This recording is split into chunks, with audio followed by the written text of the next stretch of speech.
Well, greetings and welcome. We're winding down our series of reflections this week on a passage in the book of Exodus, chapter 33, Moses' conversation with God. You know, as I was growing up Catholic, we prayed a lot to saints. There were saints that we would pray to intercede on our behalf. We would also pray to Mary, the Mother of God. But there were saints for pretty much any kind of intercession you could think of. If you lost your keys, you would pray to St. Anthony to help you find your keys. If you wanted to sell your house, you would pray to St. Joseph and bury a little statue of St. Joseph upside down in your front yard, and that would help you sell your house. I mean, there were saints to pray for if you had a toothache. I mean, if you were going fishing and you wanted to catch the big catch, there was probably a saint to pray to for that as well.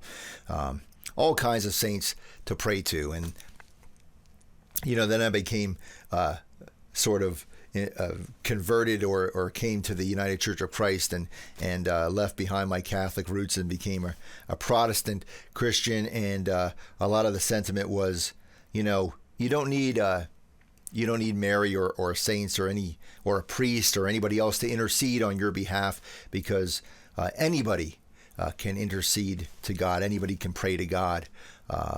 God is open to all.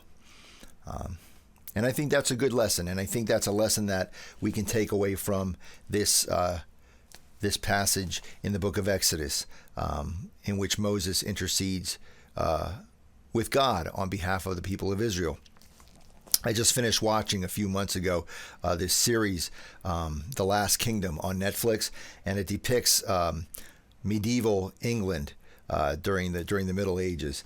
And one of the things you notice about that is that when it comes to interceding with the king, with royalty, it's sort of a dicey proposition.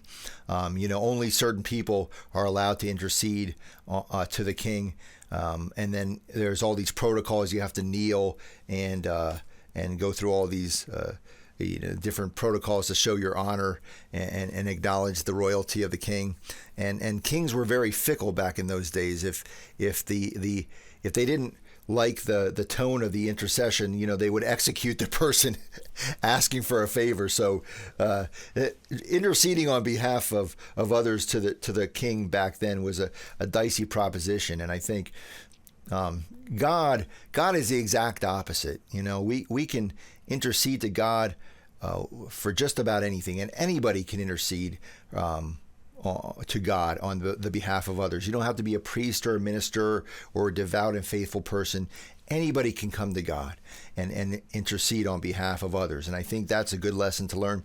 And also, this passage, I think, teaches us the importance of interceding for others. I think as Christians, as people of faith, we are called to intercede on behalf of others. We are called not just to sort of maintain our own relationship with God, but we're always called to intercede on behalf of those who are less fortunate than us. Certainly in the United Church of Christ, to intercede for social justice for others.